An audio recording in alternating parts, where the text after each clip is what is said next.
ဘိုက်မှာဒဏ်ရာရသွားတဲ့မစ္စတာကိုဆေးရုံမသွားခင်မှာဟူကိုကစတာပလာနဲ့ချုပ်ပေးနေအောင်မို့လို့မစ္စတာဖင်ပြဲနေအောင်អော်နေရပါတယ်စတာပလာနဲ့ချုပ်ပြီးသွားတဲ့နောက်မှာတော့အပေါ်ကနေတိတ်နဲ့ပါထပ်ပေးဖို့ဟူကိုကနာရန်ချာကိုပြောလိုက်ပါတယ်အားလုံးရဲ့ကျေးဇူးကြောင့်ဒီထိရောက်လာလို့ဘူချာရတီကပြောလိုက်တဲ့အချိန်မှာရဲနာတွေကိုတွားယူမယ်လေဘန်ထဲမှာလားဂူထဲမှာလားလို့နာရန်ချာနဲ့အာဘာကီယူကမေးနေကြပါခဏလောက်တော့စောင့်မေးလို့ရမလားအပြင်မှာတပြက်စီးလဲနေတဲ့အတန်ကိုကြားလိုက်ရတာမို့လို့နောက်မှပြန်လာခဲ့လို့နာရန်ချာကပြောလိုက်ပြီမယ်နာရန်ချာရဲ့နာမည်ကအင်တာလာဒီမှာရေးတာအများဆုံးအင်တာမို့လို့ဆရာလာလုပ်လို့မရဘူးလို့ပြောလိုက်တဲ့အချိန်မှာနာရန်ချာကဓာတ်နဲ့ထောက်လိုက်ပြီမယ်သူပဲလူခံလိုက်ရပြီးတော့မျက်နှာကိုဓာတ်နဲ့ထိုးခံလိုက်ရတာမို့လို့ပြန်ထိုးတော့မဲ့အချိန်မှာဘူချာရတီကဝင်တားလိုက်ရပါတယ်ဒီအတန်ဘူချာရတီ sorry ပါမင်းတို့စောင့်ဝိုင်းစီဦးညွတ်ကြကောင်းလေးတို့ဒါခေါင်းဆောင်ကြီးပယ်ရီကိုလိုပဲဟုတ်တယ်ပတ်စံတွေကိုလာယူတာဘူချာရတီတို့ကဦးညွတ်လိုက်ကြပြီးတော့ဒီဘိုးတို့ကပိုလပိုလိုခေါင်းဆောင်တယောက်ဆိုတာကိုဂျော်တို့ကသိသွားပါတယ်ခေါင်းမိုးကြပါကောင်းလေးတို့ဒါနဲ့မင်းကအသက်ဝင်တဲ့လူငယ်လေးဆိုရလားဖက်ရှုံးတွေကိုရောက်ပြီဆိုတော့မိသားစုဝင်နေဖြစ်သွားပြီပေါ့ဟုတ်ကဲ့ပါဆရာကျေးဇူးပါဟိုနာကောင်လေးကူနာအတွက်တော့တောင်းပန်ပါတယ်သူကသူ့ကိုထီမကြိုက်လို့ပါဘာလို့တန်ရှင်းသမားပုံပေါက်နေရလဲလို့ဘူချာရတီကမေးလိုက်တဲ့အချိန်မှာနောက်မှရှင်းပြမယ်ပတ်စံနေပဲမှာလဲလို့ဘိုးတို့ကပြန်မေးလိုက်ပါတယ်ရှိပါတယ်ဆရာဒီထဲမှာပါဟာ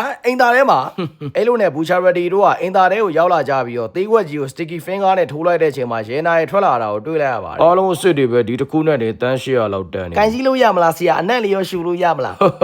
ဒီလောက်ပတ်စံအများကြီးကိုဘိုးစုကိုယုံကြည်စွာအနန္နာမို့လို့ဘူချာရတီကလည်းဘိုးစုယုံကြည်ရတဲ့ပိုလပိုလိုခေါင်းဆောင်တယောက်ဖြစ်လာခဲ့ပါပြီဘူချာရတီကပိုလပိုရဲ့နယ်မြေကိုအပိုင်စားရမှာဖြစ်ပြီးတော့တမျိုးလုံးမှာရှိတဲ့ဒူးစရိုက်မှုတွေအားလုံးရဲ့ဝင်ငွေတဝက်ကိုရမှာပါငါတို့ကတော့ထောပြီပဲဟေ့ဒါမဲ့ဒါတွေအားလုံးကဂျုံတို့ဆိုတဲ့လူသစ်လေးရောက်လာပြီးမှဖြစ်လာဒီကောင်က lab ကောင်လေးများလားပိုလပိုနေရာကိုရောက်သွားတဲ့ဘူချာရတီကပိုလပိုရဲ့မပြီးပြတ်သေးတဲ့တာဝန်တစ်ခုကိုထမ်းဆောင်အောင်ပါအောင်မယ်ဘိုးစုစီကဓာတ်ရိုက်လာတဲ့တာဝန်သူမှမမြင်ဘူးတဲ့ဘိုးစုစီကနေဓာတ်ရိုက်လာတာတာဝန်ကတော့ဘိုးစုသမီးကိုအသက်နဲ့ရင်းပြီးကာဝယ်ဖို့ပဲဖြစ်ပါတယ်ဘာငါဖြုတ်ဖို့ကြံစီနေတဲ့ဘိုးစုမှာသမီးရှိတယ်အော်ဟုတ်ဒါနဲ့သမီးရပဲမှာဘူချလိုက်သည်ဟိုနောက်ကကောင်လေးမဟုတ်ဘူးကောင်မလေးကဘိုးစုသမီးထင်တယ်ဩသူလားဘိုးစုသမီးကအင်တာသွားလိုက်အောင်မယ်လို့ပြောလိုက်တဲ့အချိန်မှာဘိုးတို့ကဘိုးစုသမီးအကြောင်းရှင်းပြပါတယ်နာမည်က Trish လို့ခေါ်ပြီးတော့အသက်15နှစ်ရှိပြီဖြစ်ပြီးဘိုးစုနဲ့တခါမှမစုံဘူးပါဘူးလွန်ခဲ့တဲ့2လတော့က Trish မေမသိခင်မှာဆိုလီဒိုနာဆိုဆိုရဲ့ဘိုးစုကိုရှာခဲ့ပေမဲ့နာဆိုဆိုရဲ့လူကဘယ်တော့မှရှိမနေခဲ့ပါဘူးသဘောပေါက်ပြီအဲ့ဒါဘိုးစုရဲ့နာမည်တူပြီဘိုးစုမှာသမီးတယောက်ရှိနေရဆိုတဲ့တဲ့ရင်ကအဆာစင်နေချားမှာပြန့်နေသွားတာမို့လို့ဘိုးစုကသမီးကိုသွားခေါ်ခိုင်းခဲ့ပါတယ်ဘိုးတို့ကမိနစ်30လောက်ပဲနောက်ကျပြီးရောက်သွားခဲ့မယ်ဆိုရင် Trish ကအသက်ခံရပြီးနေလောက်ပါပြီဘသူတွေကတက်ချင်နေကြရလဲဆရာဘိုးစုကိုဖြုတ်ချပြီးတော့ဘိုးစုနေရာလူချင်းနေကြတဲ့သစ္စာဖောက်တွေပေါ့ Trish ကဘိုးစုအကြောင်းတစ်ခုခုသိတာလို့သူတို့ကထင်နေကြတာသူ့ကိုတပတ်ပဲကာဝယ်ပြီးအဲ့တပတ်တည်းမှာဘိုးစုကသူတို့ရှင်းလိုက်ပဲဆရာဒီတာဝန်ကပိုလပိုစီကိုအရင်ရောက်ခဲ့တာဆိုတော့ဆရာပြောချင်တာမှန်တယ် enemy stand user တွေပဲငါကတော့ stand user မဟုတ်ဘူးငါပြောပြနိုင်တာအဲ့ဒါအကုန်ပဲတစ်ခုခုသိရရင်မင်းတို့ကထက်ဆက်သွယ်လိုက်မယ်အဲ့လိုနဲ့ဘိုးတော်ပြန်သွားတဲ့အချိန်မှာ Trish ကအင်တာနေကနေပြန်ထွက်လာပြီးတော့အင်ဂျီလေးချွတ်ပေးလို့ရမလားလို့ဟူကိုမေးလိုက်ပါတယ်အဲနောက်မှာတော့ဟူကိုရဲ့အင်ဂျီနဲ့လက်တော့လိုက်ပြီးတော့လက်ကင်ဘောက stocking magazine cosmetic နဲ့ mineral water ရဲ့ဝယ်ခဲ့ဖို့ပြောလိုက်ပါတယ်ဘူစုသမီးကိုကာကွယ်ရမယ့်တာဝန်နဲ့အောင်မြင်ခဲ့ရင်တော့ဘူချာရတီကဒီထက်ပိုတဲ့ယုံကြည်မှုကိုရပြီးတော့ကြာရှုံးခဲ့ရင်တော့ပေးဆက်ရမှာငါတို့ရဲ့အသက်တွေဖြစ်သွားလိမ့်မယ်လူပြကြီးရဲ့တနေရာမှာလူတယောက်ဟာအီးမေးလ်တစ်စောင်ဖတ်နေပြီးတော့ကြောင်လေးကိုပုတ်နေပါတယ်ဘူစုသမီးကိုကာကွယ်ပေးရတဲ့အလုပ်ဆိုတာ stand user ခေါင်းဆောင်အစင်မရမှာလို့ပြောလိုက်ပြီးတော့ကြောင်ကြီးကိုပလင်းနဲ့ထည့်လိုက်ပါတယ်နာရန်ရှာဟာအဝယ်တော်ဖြစ်နေပြီးတော့အိမ်ပြန်ရမယ့်လမ်းကိုကြည့်နေပါတယ်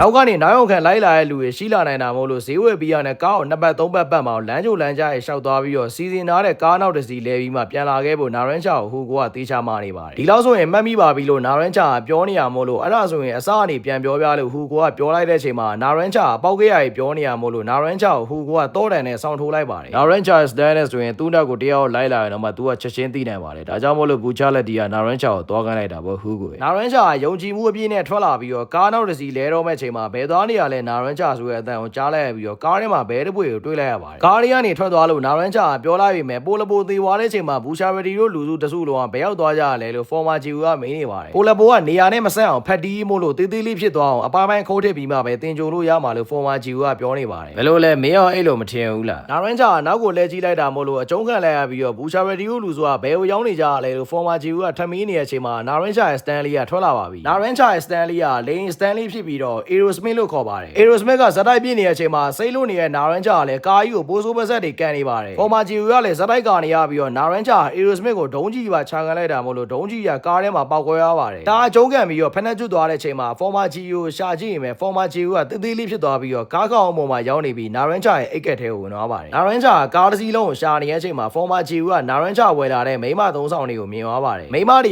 ကဒီလိုသုံးဆောင်ပစ္စည်းတွေကိုကိုယ်တိုင်ဝယ်ကြလိမ့်ရှိပြီးတော့သူများကိုဝယ်ခိုင်းတဲ့မိမဆိုတာပုံးနေရ တဲ့မိန်းမတနည်းအားဖြင့်ဘိုးစုသမီးပဲဖြစ်ရမယ်လို့ Former G ကသိသွားပါတယ်လိုက်ရှာနေတဲ့နာရန်ချရဲ့ခန္ဓာကိုယ်ကရုတ်တရက်နည်းနည်းလေးကြုံသွားပြီးတော့ဟူကိုပြောတဲ့အတိုင်းနောက်ကနေနောက်ရုံခံလိုက်လာရလို့မရှိအောင်ပြန်ရမယ်လို့ပြောလိုက်တဲ့အချိန်မှာ episode 9ကပြီးသွားပါတယ်နောက်ထပ်လာမယ့် episode မှာတော့နာရန်ချရဲ့ကြမ်းတမ်းတဲ့ငယ်ဘဝကိုတွေ့ရမှာပါကြီးစုအားပေးတဲ့အတွက်အားလုံးကိုကျေးဇူးများတင်ပါတယ်